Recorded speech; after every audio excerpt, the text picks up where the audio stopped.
शहर के मध्य में, जहां गगनचुंबी इमारतें आसमान को छूती थी और रात भर नियन रोशनी नाचती रहती थी, विश्वासघात की एक कहानी सामने आई।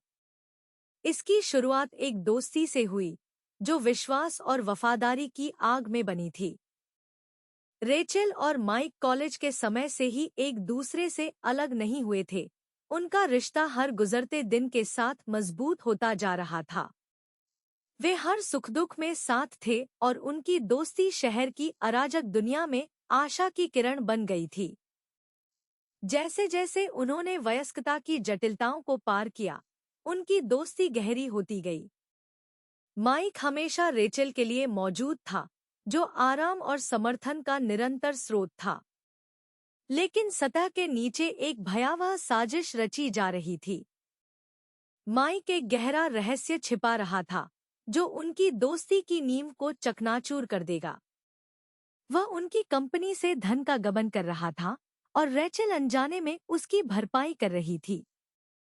उसके धोखे का बोझ उसे कुचल रहा था और वह जानता था कि सच्चाई सामने आने में केवल समय की बात है।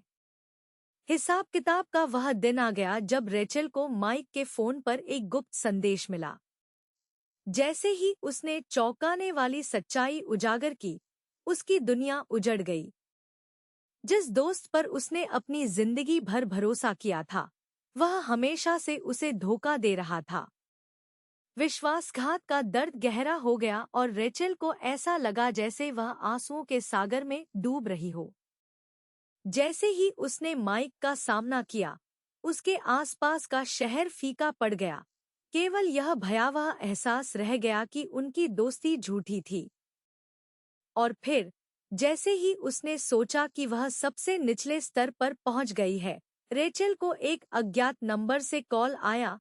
दूसरी ओर से फुसफुसाते हुए आवाज आई, माइक वह नहीं है जो आप सोचते हैं कि वह है। वह आपका भाई है।